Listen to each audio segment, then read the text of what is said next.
Why is it so dark? I've had that before.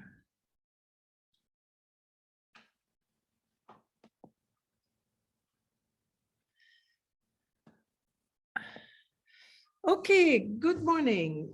Today we talk about Francesco Borromini, who is the novel, really the promoter of novel architecture in Italy. And he's going to have, he's not going to have a great following, but he will have some following up north in Torrano and with Guarini, who we will see later on. Very good architect, thinker also, and we'll talk a little bit more about his origins before. But let's talk about where architecture stands at that time and what were the great influence on the architecture from the beginning, even with Gothic art and the Renaissance. And so how it's going to differ once Francesco Borromini comes in. So a lot, and it's quite interesting, a lot of architecture, the measurements, we're still looking at the biblical proportion of Solomon's temple. That was interesting to architects and scientists. They were referring to the Bible, looking at the measurements. As I say, here you have a reconstruction of what the Solomon's temple probably looked like. It was built around 957 BCE and was destroyed by the Babylonians in 586. It had measurements that were taken from the Bible, if you want, was made of, as you can see on the plan, you had and I can't even read, the high place, the holy place, sorry, the Hekal, which is called also the Greater House, and had a measurement of 40 cubits in length and then 20 cubits for the width and the height. But what is really important is here is the Kodesh HaKodashim, or the Holy of Holies, also called the inner house, that was 20 cubits square. The cubit is a unit that is based on the length of the forearm from the elbow all the way to the end of the fingers. So it's about 18 inches in length. So this was the very sacred place. Of course, the Holy of the Holies was the place where only the high priest could go in. This is where you had the Arch of the Covenant. It was described with all covered in gold. The Arch of the Covenant was covered with two angels whose wings were touching, quite a special place. And then it had, of course, the very important drapes that was closing the Holy of the Holies with that particular purple color that was sacred. So only the priest could get in. And if you look at that reconstruction here, in front of the holy room, not the Holy of the Holy, which is in the back, but you had an altar on which all the sacrifices were brought in and made. The regular people, the vulgum pecus, as you say, just or little ones, just like us, would stay in that courtyard here and bring all their offering to the priests.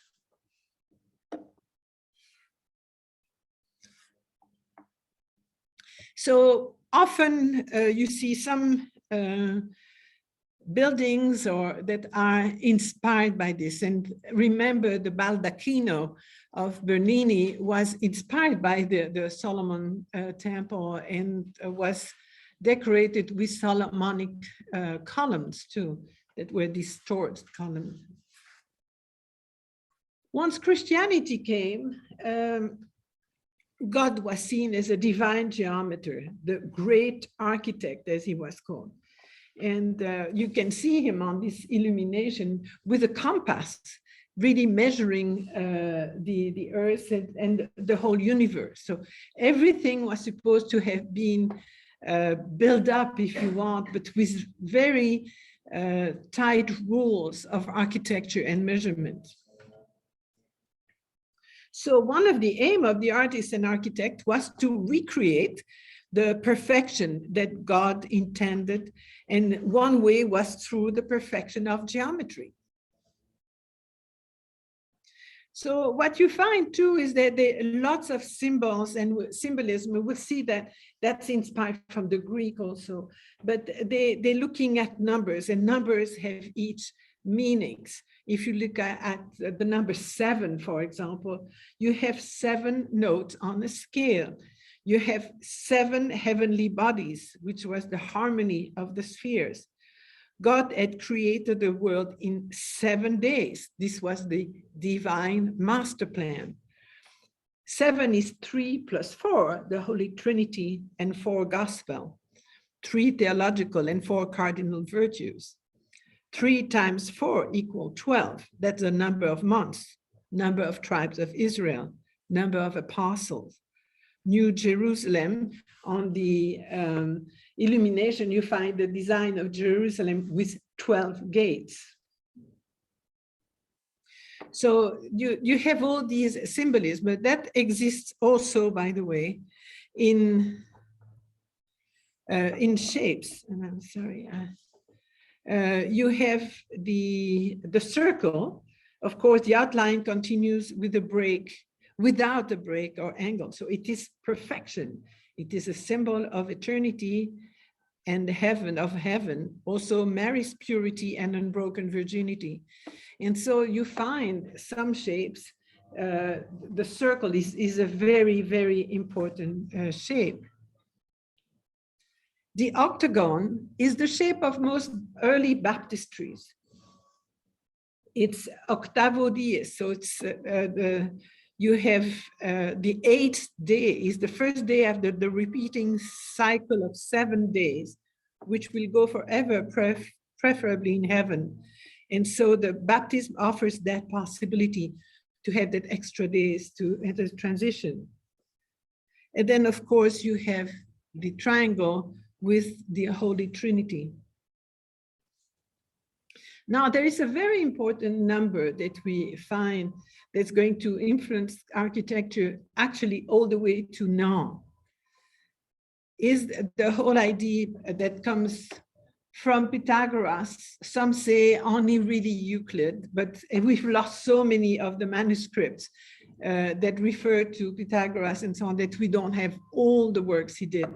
That terrible fire at the Alexandria library made us lost so much.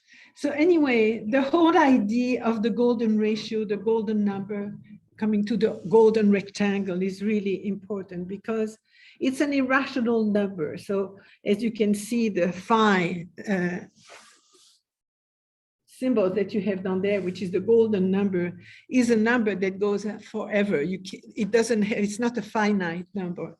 So you go, it's 1.61803 and go on and go on, go on to the infinite. You cannot find the end of it. Now, the golden ratio is a really interesting process. You see there that line with 2 colors named A and B. And then under the entire line would be A plus B. For those of you that made algebra, it seems pretty clear. What is interesting in the ratio is that A plus B is to A as A is to B. And this is become very interesting because it's going to enter into the constructions of the cathedral, where the golden ratio, the golden number, and the golden rectangle are going to be used constantly to have a perfection in the building of the cathedral. It's going to go on too, is in the Renaissance, for example, typically the windows are always a golden rectangle because it's the most pleasing rectangle to our brain. If you're given many rectangles, most of us are going to pick the golden rectangle as the most pleasing.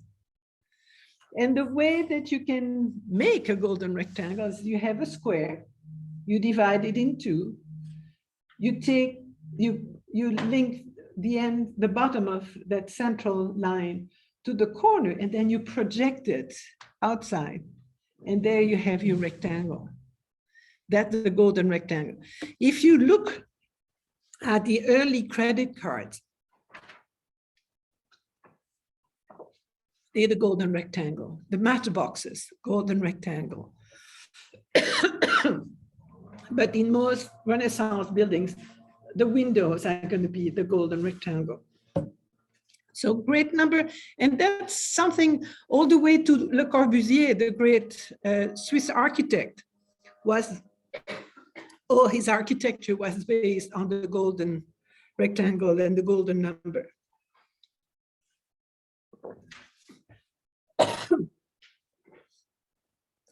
We look at the pyramids. There's disagreement with many people. They say, no, the golden number wasn't used by them. But if it's not exactly the golden number, it's extremely close to it. The proportion between the height and then the base of the pyramids, I'm going to be able to say, particularly the Khufu, the Great Pyramid, the largest of them, responds very well to the calculation of the golden number. So is the Parthenon. Again, very difficult to measure exactly where it is because it's so old, and so many years, so many things are missing. They can measure more or less the slope of the pediment and down here, and this would be the response to the golden number again with all the calculations.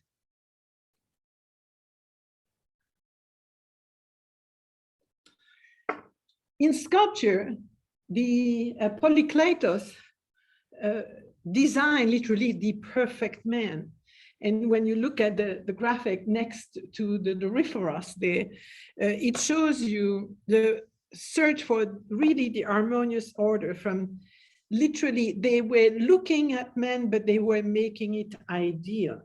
They were not looking at one man. Very typically, when they were sculpting a figure to represent perfection, they would take, for example, 6 of the best athletes around, and then take the best of each of them to make one. And that would be the way that they worked.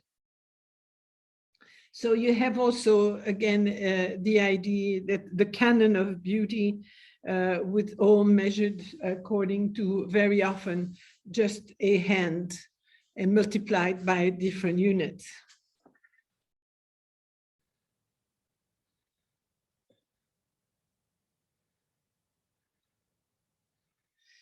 Vitruvius was a Roman architect, lived between 60 before BC, sorry, 80, around 80 to 15 BC, after 15 BC. Very famous, mostly because as Palladio, he wrote treatises. So he was a great architect, but the great thing is that he wrote down a lot of the principles that he was aware of and that he knew. And so that passed along the ages, and you're all very familiar with the Vitruvian Man by Leonardo da Vinci, which is a direct inspiration of the canon of proportion by Vitruvius. And so again, there we're looking always for that perfection. What is the most pleasing to the eyes? What brings us to the perfection that is the projection of the universe perfection, if you want. So as you can see there, the human body, within the human body, a palm is the width of 4 fingers or 3 inches. A foot is the width of 4 palms and 36 fingers or 12 inches. A cubit is the width of 6 palms. A man's height is 4 cubits and 24 palms. So here you have that idea. This is again the standard of the best looking man would be this. This is the perfection.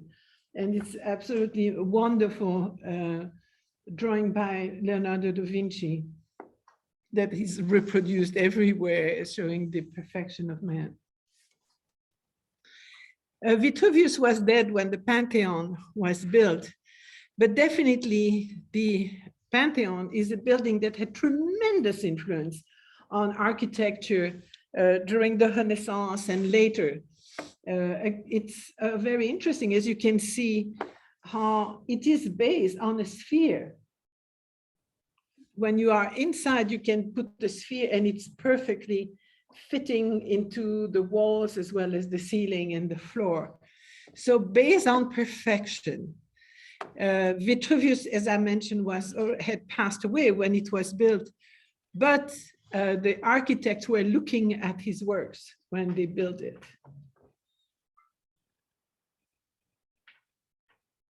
And the diameter of the sphere would be 142 feet.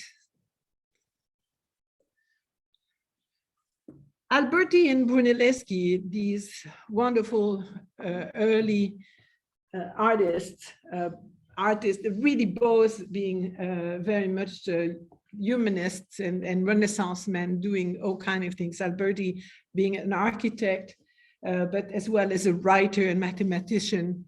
Brunelleschi being a sculptor, but also an architect. Both are looking at that system of proportion that they codify, by the way, for the others. And so they think that with an analysis, a mathematically absolute ideal of beauty can emerge. So with Brunelleschi, we see that he did a lot of studies of perspective and the interaction with the perspective with the perception of proportion, as it was understood by the ancients. And this is a little bit, he distances himself with Pythagoras, who thought that the numbers were controlling everything. With Brunelleschi, he goes a step further. He's looking already at application of numbers with the perspective and looking at how for us the perspective makes things more pleasing. Alberti does the same, and you can see his work of San Andrea in Mantua, how he brings in these very beautiful arches, okay, always representing the glory of Christ. When you go under, you are participating to the triumph of Christ with these very large columns that are put parallel to much larger even. And when you come into the church, the pattern of the church inside mimics that entrance. So it's absolutely an incredible feeling. And here, for example, with the Pazzi Chapel, that was, by the way, built after Brunelleschi passed, but was built according to his design, is also, despite the fact it's not square, so it's not a perfect geometry to start with, but he works on the golden number all the way inside, giving these extremely pleasing forms. The early Renaissance was looking for a very serene type of art. It had to be very rhythmic, it had to be symmetrical, and very pleasing again to the eye. Again, this is followed by another very influential architect. We talk about Palladio, and Palladio's system is based on the similar proportion with the addition of the square root of 2 into the mix. So he adds 2 to the number, some more mathematical. And again, we're looking at incredibly pleasing shapes. This is going to be thanks to the books that he wrote. He wrote 4 books of architecture that were republished constantly and were literally sent all over Europe, and it's going to have tremendous influence, particularly in England, for example, where the Palladian style is really what was the best thing you could do. But even now, I remember some years after I moved in the valley, I think it has been taken down since, but on 44th Street, they were building a bank. And I looked at it and I said, that's a Palladian bed. It had the column, it had everything, because it was representing stability, durability, the fact that it survived from so long. It was giving you a feeling of comfort. I don't think it fit really at, Arizona, but anyway, they took it down since. So all these are the past that Borromini had to contend with and look at it, and was influenced positively with some, and some he just abandoned. So again, to locate him in time, I'm giving here that the early Baroque period here with Caravaggio and Carracci, but with Carlo Maderno, who Borromini was related to. He was, through his mother, he was a far cousin. We have Gian Lorenzo Bernini, who was the great rival of Borromini. And I would say almost pushed him to the tomb, because he was always frustrated with the success that Bernini had, and that he could never equal. And also that the fact that Bernini at the time took really advantage of them. So what is really important, if you remember, well, with Gian Lorenzo, he had two great supporters. One is the Pope Urban VIII, and the other one is Alexander the VIII. He had this.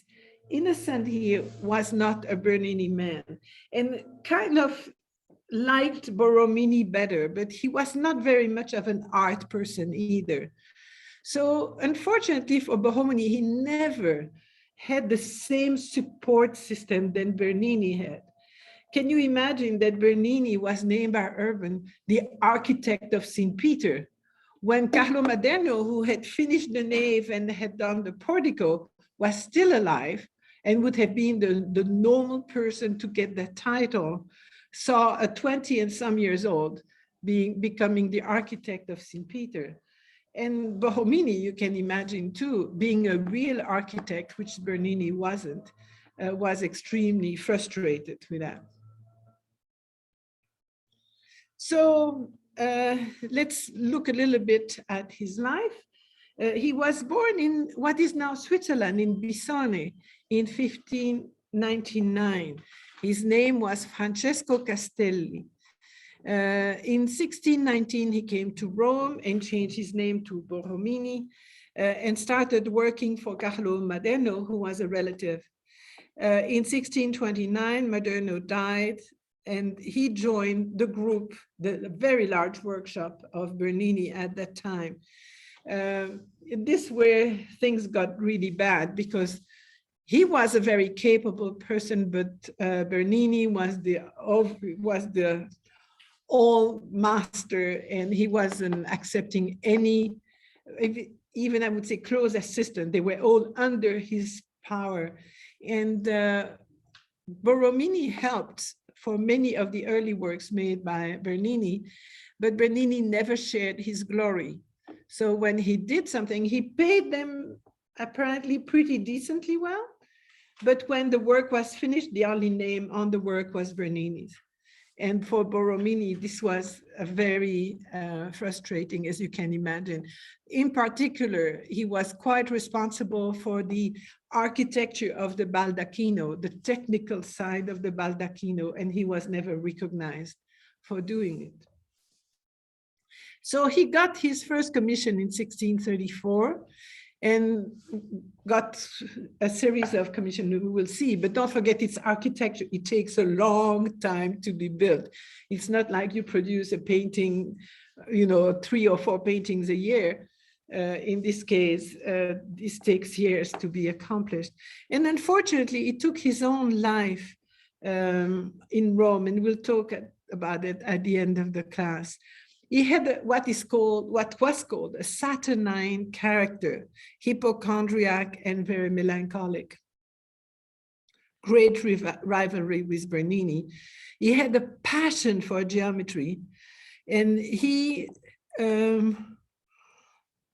like the anti-classical monument of late antiquity, that were more flamboyant, that had more energy, if you want, into it. He was not for the very typical early Renaissance architecture. He will have an influence on Camillo and Guarino and the followers. Now, I've discovered, and that's something that I really discovered quite recently, that through his mother and his father, he was descendant of the old master stonemason, the Lombard stonemason that were very famous during the Middle Age. They were called the Maestri Comacini. These were working in the region that had beautiful building stones and also great forest. So they had two of the most important materials for building castles or church. And they really became specialists. What you see is the Lake Como and that little island on it that was the Comacini Island, where supposedly a series of people got refuge when the Lombard invaded the north of Italy in around 500. As you know, the northern Italian are often blonde hair, not dark hair. And that comes from the invasion by the Lombards. Anyway, these Maestri Comacini became so known in Europe that they started being invited to go and build churches and castles. And very much around the year 1000, 1100, they passed across the Alps and went all over Europe, Germany, France, Spain in particular. And this answered a big question mark I had for a long time. They went to Catalonia. And if you're aware of that series of little Romanesque churches that exist west of Barcelona, one being Saint Clement de Taul, are completely different to any other churches in Spain, have the very typical Lombard architecture with a very high tower, very simple outside, and then you come in and it's just a joy of frescoes inside, just very interesting interior. These were made by the Maestri Comacini. This was that influence from Lombardy in Spain. And we find also the Maestri Comacini, for example, building castles in Germany with still this stamp, if you want, there. They were not signing, but they can find on the stone that they were using for building, they have their mark on the stone to show that they're the one who were building it. So very interesting association with that long lineage of architects and master stone-mason in the northern part of Italy, which is now by now Switzerland. And a lot of people like Maderno and now Borromini were coming from that location. So the first commission that Borromini is going to get, and this is almost like a revenge, a slight revenge, because he didn't get any of the glory of the building of the Baldacchino. He received the commission for the church of San Carlo alle Quattro Fontane from the Barbarini. And the palace was, the Barbarini Palace was just across the road from there. The name of the church comes from the fact that it's at a cross section, a crossroad. And at each corner there is a fountain. So you have 4 fountains that mark that crossroad. And you can see the one here. It's a frustrated church to photograph because you don't have any space to get the whole facade. The street is rather narrow, and so you can only take it at an angle to try to get the whole of the facade. The church was owned by Spanish Discalced Trinitarian in an order that was dedicated to freeing Christian slaves. now we'll see a plan in a minute, but we will see that first the inside of the building was finished, and the facade there on the side, that was the monastic building and the cloister were completed first, and then the church took place and was built during the period of 1638 to 41 and was dedicated to San Carlo Borromeo. Here you have an idea of how it fits, and as you can see, it's very difficult. You have one more fountain here, but this is the kind of small street that get together and don't give you much space at all. So here's again the facade. So the facade must have been conceived rather early, probably in the mid 1630s, but wasn't built until about 20 years later. As I say, architecture always takes a lot of time, and particularly when you talk about, just putting stones or bricks on a flat facade, it's everything has a role. Borromini is really going to invent that kind of serpentine shapes where there's not a flat place. It's all articulated. It's convex or concave, but it's all united by different elements. So this is departing completely from classical architecture. What you have here is some very large Corinthian columns and with niches that are there with a facade that is slightly projecting out of the plan. And then you have an entablature that also undulates, another niche at the front, at the top there, and other orders finished with a big medallion and a small bell tower.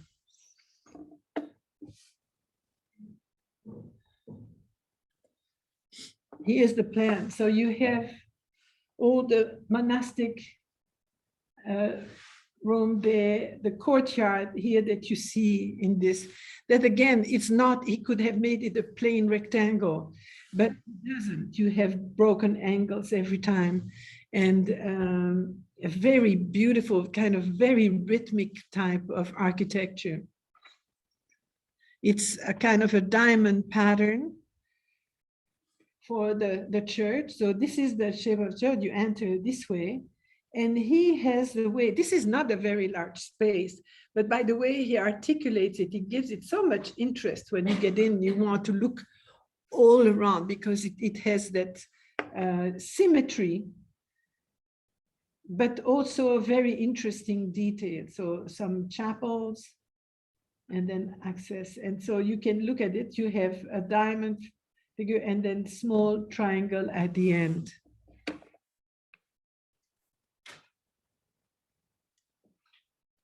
Here's the section. So it has a dome. You come in, you have these famous columns coming in. And then that oval lantern. And here's the interior. So the interior is both kind of extraordinary, we'll see, especially with the dome, and then complex, but you have the constant undulation movement with a variation of treatment of the base between the column with niches, moldings, and doors. The large column, but as you can see, he forgets about marble. It's all white, it's all painted in white, and so it gives you a sense of clarity and light. But the dome is particularly stunning. Don't forget again that most of the church we're going to see with these incredible domes, painted domes, have been built at the end of the Renaissance because you need the time for the dome to be built before you can decorate it. So you have couple of generations between the building of the place and the time where it's going to be decorated. So you have Baroque decoration within the Renaissance building very often. So, and may I ask a question? Yes. On this dome, because I looking at the shapes, you have a cross, you have an hexagon, you have all these different shapes. They must have been made by stucco masters, because I'm thinking about the molding of this. No, absolutely. And this is what is marvelous, is also to see how these shapes are reproduced and intermingled with the others, but go decrescendo, get smaller and smaller when they come to the very center, where you have the image of the Holy Spirit. And so it gives you, by that sense of perspective, by the decreasing size of these shapes, you have a feeling of a higher dome than it actually is. So you have first, all around the dome, you have foliage. Here are the pendentives that are, again, the one that are going to make possible a dome, an oval dome on a kind of rectangular section. So you need these pendentives to support the dome on the corner. Were those things molded in place, or they have parts and they just lift the parts and match? Because I would believe that they are molded apart and then set. Yeah. You couldn't do it there on place. Thank you. You're welcome. So you have this covering, which is actually, by the way, very good too for the sound, because if you have a flat surface, very often you get an echo. Once you have a coffered ceiling, it's going to break the sound and you're going to have a regular sound. But so you have octagons, you have crosses, hexagons that diminish the higher they go. But also he works with windows. As you can see, you have windows around, and then windows around. This is the lantern that you saw from outside, with all the little windows that really give that beautiful light to the image of the Holy Spirit and enhance the idea of inspiration coming from the Holy Spirit. And the Holy Trinity, by the way, that's there. It's the symbol of the Holy Trinity and the Holy Spirit. So this is one of his very first work, but it's very typical of what he's going to go on with, is that articulation of the plan. It's not just purely a central plan, but you have central plan and then the peripheral geometric forms that are inserted in it. His other church that had been started in the 14th century and was at that time the chapel of the University of Rome Palace. That university is called La Sapienza, the wisdom. And it's devoted to Saint Ives, who is the patron saint of the jurist. And this is what gave the name to the church, San Ivo alla Sapienza. Just a little word about Saint Ives. He was born in Brittany, France. Was sent in 1267 to the University of Paris, where he graduated in civil law. But then he went on to study canon law and was appointed ecclesiastical judge of the Archbishopric of Rennes, studied the scripture and joined the Franciscan tertiaries later on. But he was known for being a very fair person and to resist the taxation of the poor.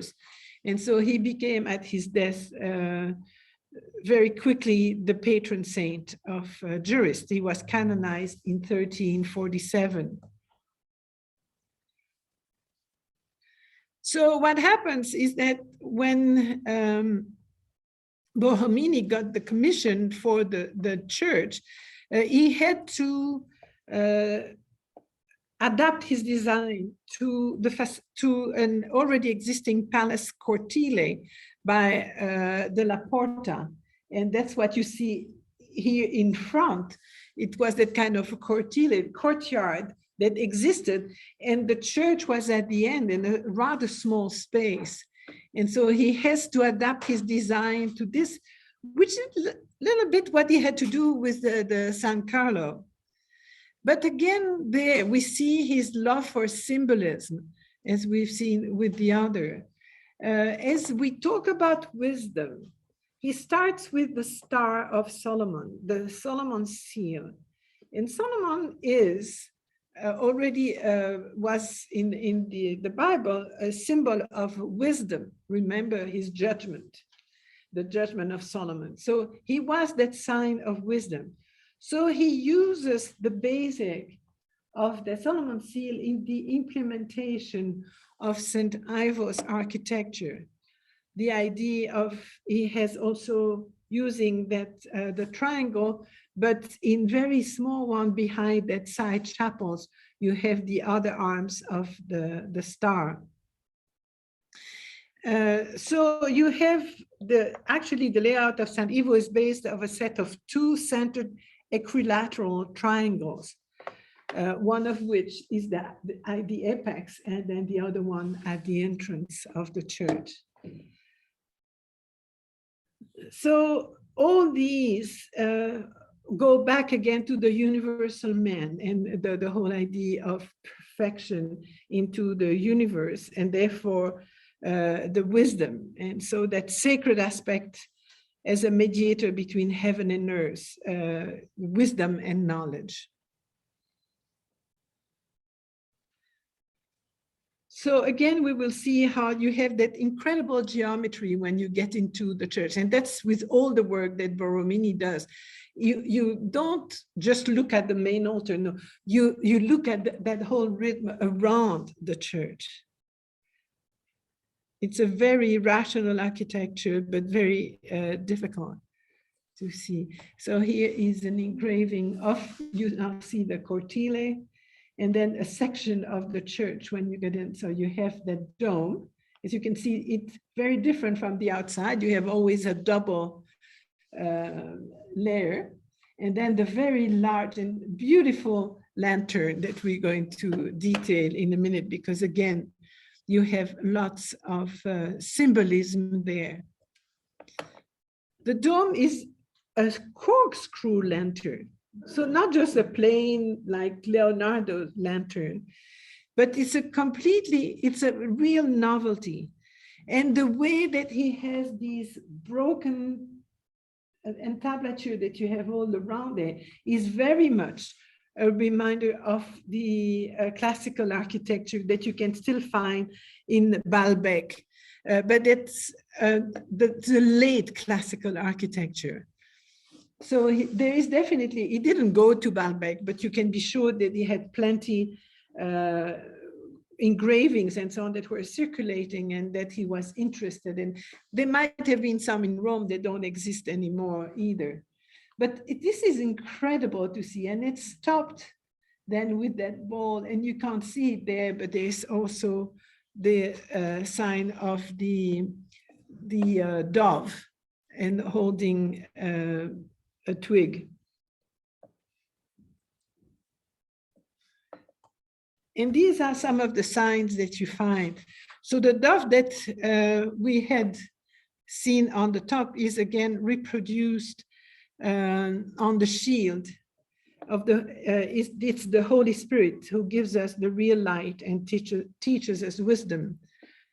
The round shield, this is inspired, the divine wisdom, by what we can see. There was a book written by Cesare Ripa, it's called Iconologia, that was giving artists the standard for each of these very abstract ideas, like wisdom, beauty, all these ideas that you have, but how to represent them as a kind of a standard way. An artist would go and look in this book, and this is how they represent the divine wisdom.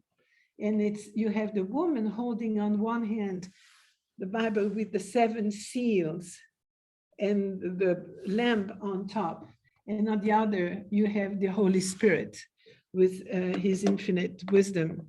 So these were the type of inspiration they had.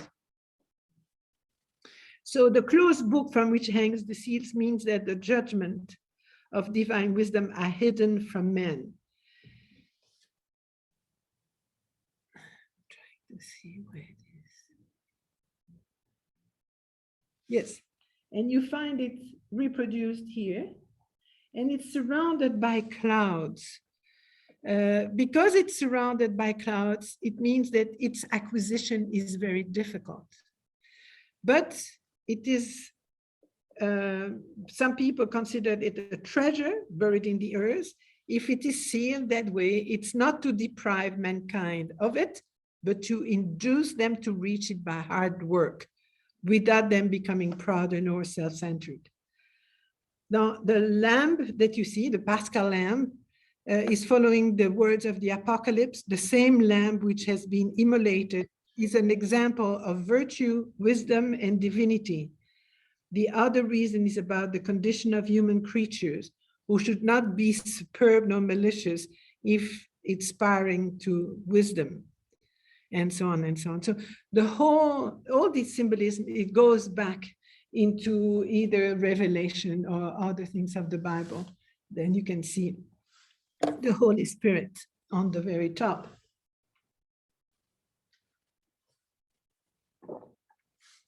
Also, you have symbolism of the various popes that commissioned that church. And so you have 4 different popes. Urban VIII, Barbarini, is the bee. And that's what you find on the columns of the baldacchino, by the way, lots of bees. Innocent X is the dove with olive tree. Twigs, I shouldn't say tree, but here you have the dove with the olive, and that's on top of the lantern. As far as Pope Alexander VII, he had put his coat of arms on the facade of St. Ivo, but it had been removed. He wasn't so much love afterward. And so he made sure that his symbols were going to be there forever. So he made them part of the decoration elements. His seal was 6 mountains that you can see here. So these are the 6 mountains, and often you have a star on top. And they can be found everywhere, even with the little plaster that are surrounding the church, so that they are in the shape of that mountain. They wanted his name to be there. So now let's get into that famous church. And again, we have that clarity of Borromini, not an amount of red and white marble, but just white, very peaceful and incredibly beautiful rhythm around that, with all, he always plays on that entablature that is there supporting the ceiling, ondulation, concave, convex. And this gives a very different look to the church. And the main artwork that you have there is the altarpiece by Pietro da Cortona, who we'll see next time. And again, his domes, very, very beautiful, very appealing. It's not going to be painted. It remains white, has all these shapes. And by the way, you find here again the mountains of Alexander VII, as you can see, that are at different places, and then other decoration. But it's almost musical when you look at it. There's such an elegance to it. It's quite incredible. The commissions went on. He was always busy, but it's never going to be the great masterwork that he's aspiring for. In San Giovanni in Laterano, he will be asked to redo the inside. The church had been through lots of upheavals, was the oldest and the highest ranked church in Rome. Don't forget, this is the seat of the Archbishop of Rome. It's not St. Peter. This is the highest church in Rome, is St. John of Laterano, in Lateran. was built very early, but had gone through a lot of problems. It had been, yeah, the official dedication of the Archbasilica was 324, but then had gone through, as I say, a lot had been enlarged. Then in the 13th century, went through 14th century, two big fires ravaged it. And that was while the Pope was in Avignon, in France. And so when the papacy came back to Rome, it was in such terrible shape that they couldn't even think of using that place as their facility, as their housing, if you want. And so they moved to Santa Maria Maggiore for a while before the Vatican was all built. But this is where normally, and not with that architecture, this is much later. This is a 18th century architecture, the facade. So part of that whole renovation of St. John of Lateran, Borromini was asked to redo the interior of the nave.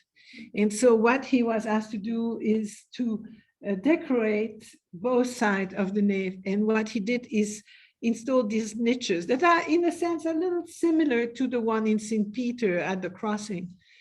The sculptures are not his. That was done in 18th century, in 1718, where there are the statues of the apostles that are decorating all these niches.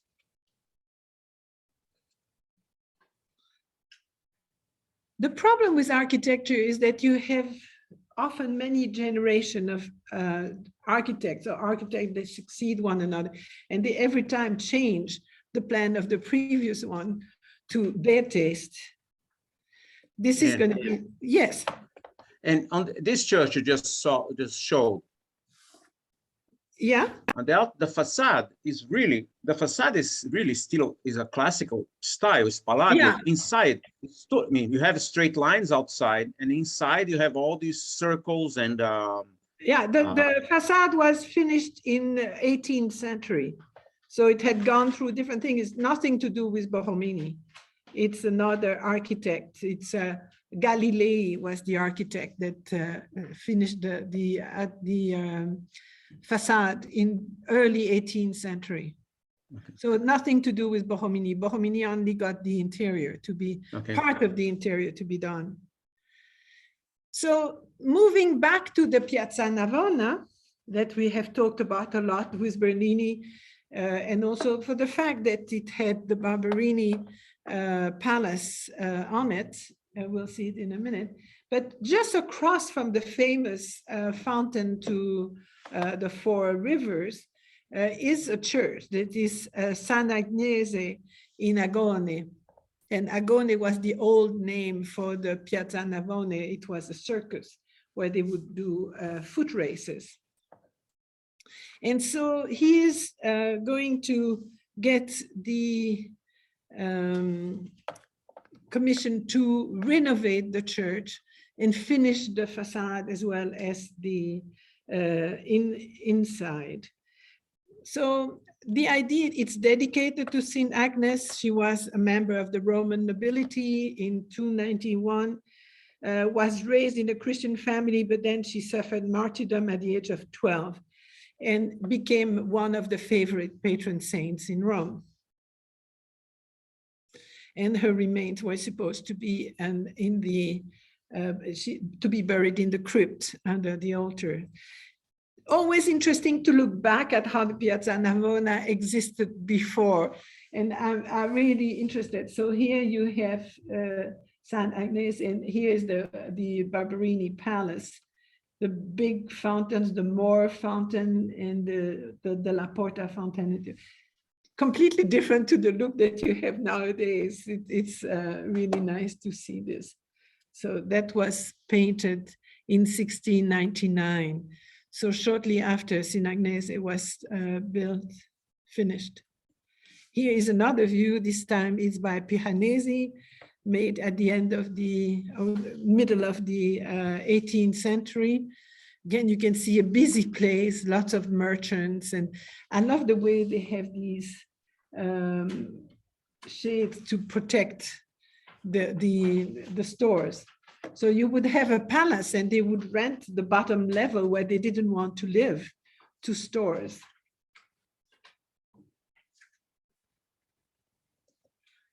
And here's the church before it was cleaned to become this. Does make pollution makes a difference, doesn't it? Sorry. So the enlargement of the church, it was ordered in 1652, and first Girolamo and Carlo Rainaldi made some plan, but the Pope didn't like it. And so he gave the task to Borromini in 1653, but he died in 1655. And then typically when it happens, all the financing is over until the new Pope is there, and he has to agree to the works to go on.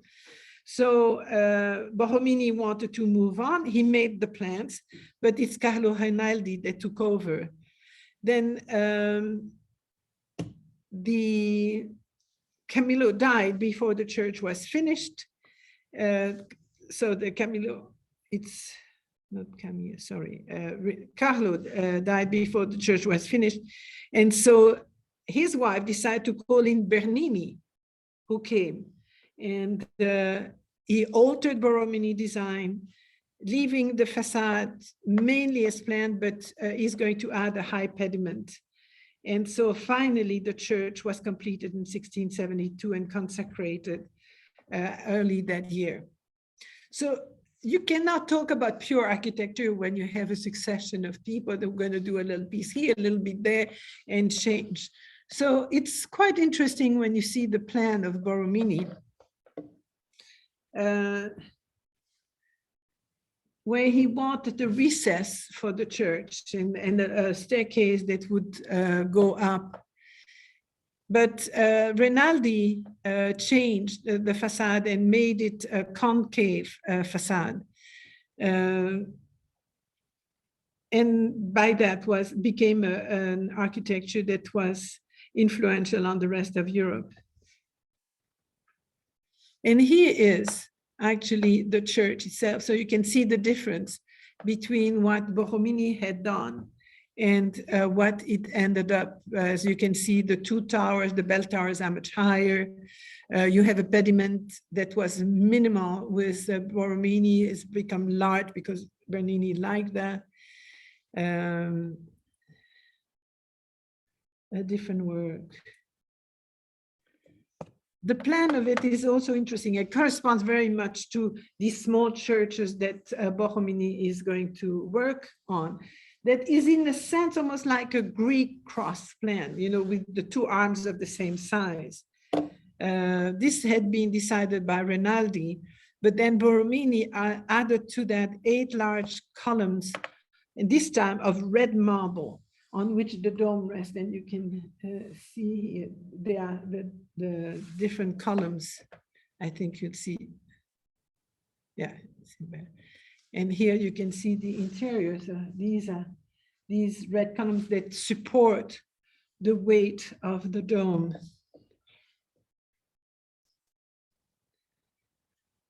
A large main altar that was installed by Rinaldi and depicts the miracle of Saint Agnese, was originally commissioned from Algardi, who was one of the sculptors that we saw before, but was completed by some of his followers later on, under the rule that they had to follow exactly the design of Rinaldi. And the dome, very different to what we saw because it's painted, and you can see how different the feel of it is. It is painted by Il Baciccia, or otherwise known as Gauli, who painted the cardinal virtues on the spandrels, and then the dome was painted by Ferri and is the glory of paradise.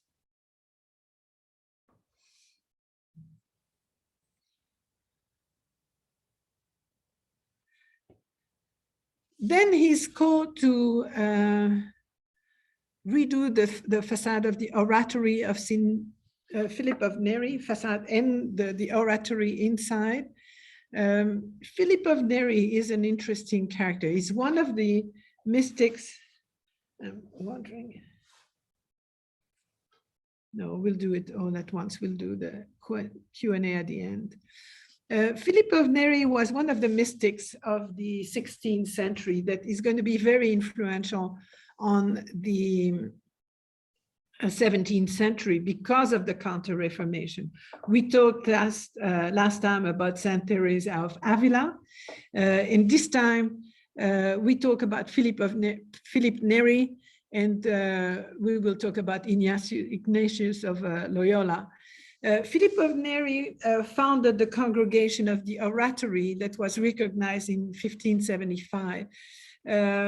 And this was designed to serve what they call the common people and out of monastery, active participation on world affairs. Philip Neri himself was kind of a contradicting person. He combined that popularity with piety against what was at that time a very corrupt Rome and an uninterested clergy. He apparently possessed an incredibly playful humor and combined with a shrewd wit. He is considered really a cheerful temper that he liked much more to be more Christian than a melancholy one. It's just why I wrote, the joyful heart is more easily made perfect than a downcast one. And I think it's a wonderful phrase, by the way. So his role was to take care of the pilgrims that were coming to Rome, often poor people that once they were there, didn't know what to do and had no money to go back. And so they were taking care of them, the ones that were sick and so on. A very very nice man. It makes me think of people going on the pilgrimage, for example, to Mecca, who spent all their money to go and then are stuck there because they cannot go back. So Jeddah is surrounded by these pilgrims that were never able to go back to their place. So one way to worship was for them to pray, to sing, and to listen to music. And actually, this is where the word oratorio is coming from. They had their oratories, that chapel in which they would perform. And so that's the music that was played there were oratorios. And so you now have in the 18th century Bach making all these beautiful oratorio, also Vivaldi and so on. So here's the facade. The church is not part of them. So the Santa Maria in Vallicella, which is also called the Chiesa Nuova, it's really in the center of Rome. And so the building that we look at it is to the left of the church. And as I mentioned, the main goal of Borromini was to build that oratory inside. That congregation of the oratorio became more and more popular, and they really spread around. People like the optimistic side to it, if you wanted, the beautiful side. So Borromini won the competition to design the structure, and he was employed in that task for 13 years. Sometimes, as they say, it wasn't easy because you always have these disagreements and this is too expensive. You know that if you build a house, you're going to be at odds with your architects from time to time. So again, if you look at the facade, it's absolutely incredible. We'll see another view in a minute that shows it a little better. But you see, again, that play with convex central bay, concave on the top, very typical capping of the windows, which are completely new, and then the pediment that is curvilinear and angular. He also decided to make the building of brick and not stone, not to compete with the church that was next to it. And here's another view where you can see better how you have convex here, then concave at the top. And also how he uses, again, this broken entablature there, and then the very typical windows. And inside, you can see, so these are the different monastic rooms, but then you have the here, what is going to become the oratorio. No, sorry, the oratory is down here. So it's a rather small, here's the church that you've seen, but here's the oratory. And typical of his, again, you have just a very interesting treatment of the entablature around that very light. You have the clerestory windows that enhance that beautiful light that comes into the place, because it only has one place where they can have windows. And then the big altarpiece. And of course, very important place that comes the century later with the organ. One of his most difficult work is going to be the Collegio di Propaganda Fide. The idea, it's the Jesuit buildings, because the Jesuits, once they came and were approved by the Pope, they spread for 21 years very rapidly. And so at that time where he gets that commission, they are at the zenith of their power. A quick word on Ignatius of Loyola. The order had been confirmed in 1540, but limiting the number of its members to 60.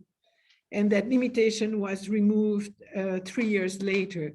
And after that, the Jesuits really spread, as you know, they were very active all around the world, going to Central and South America and to other parts of the world.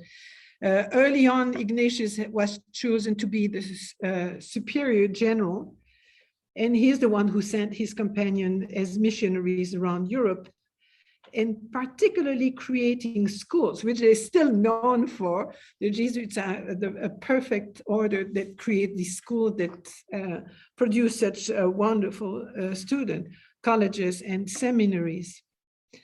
Ignatius himself insisted on extremely high level of academic preparation for the ministry, which was rare.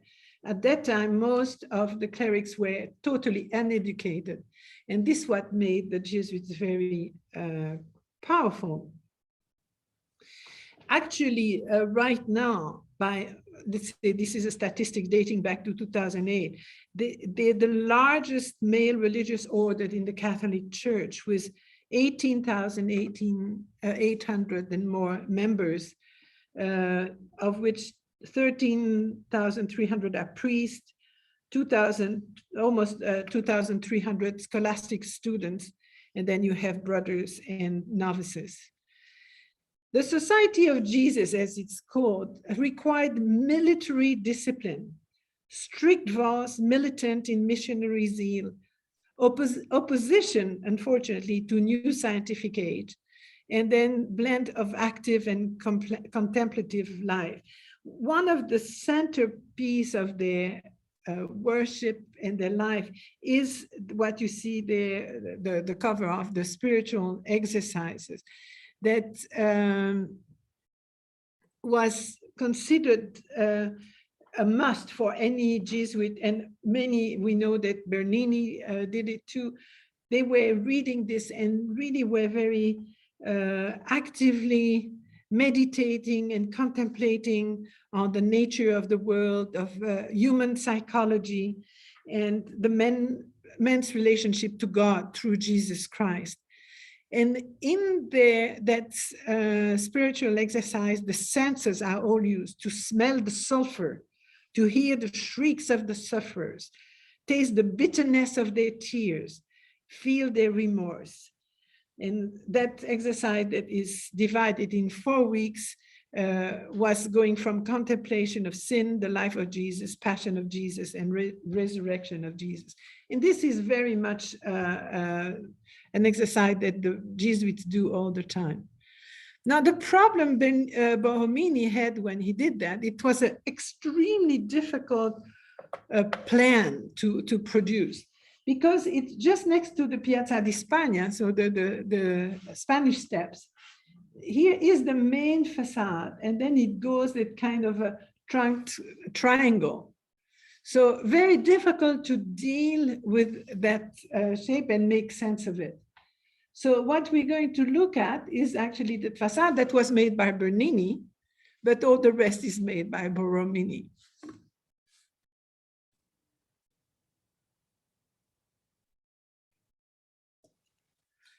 So here is the view of the large part of the facade that were built by Borromini.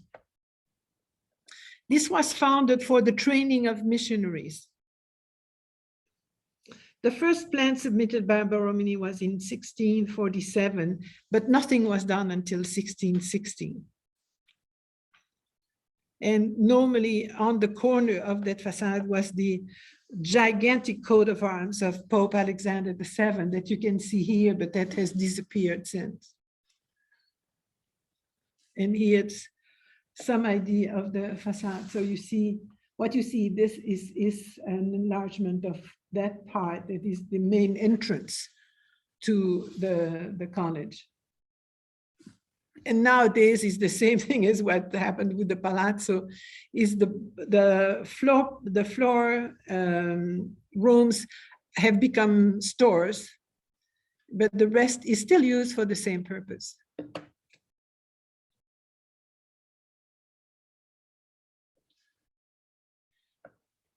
This is the fire shape of the facade in 1662. You had some part of the palace that was there for administrative purpose, and then you have all the cells for the alumni. Nowadays, beside the church, only one room has remained the way it used to be. That everything else has been modernized. And so the difficulty he had is that the facade serves for the church and the palace. And the long axis of the church runs parallel with the street. So not easy to make it something really smooth. Now, again, we find the different decoration here. We have the coat of arms of Alexander, of Pope Alexander. And then you can see the articulation of the window, again, with the concave and convex, the projection within the concave niche, if you want.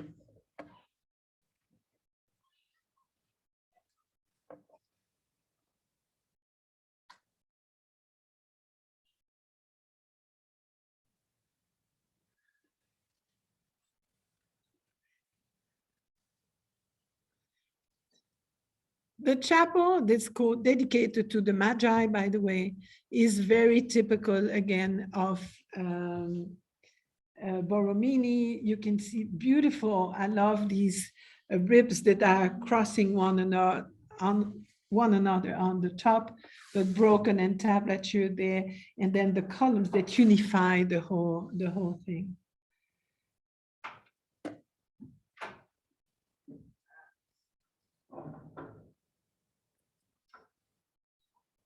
And here's a view of the ceiling.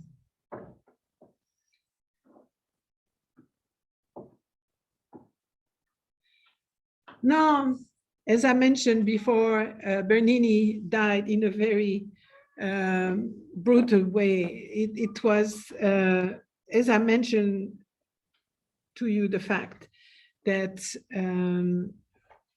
he was suffering from nervous disorders and depression.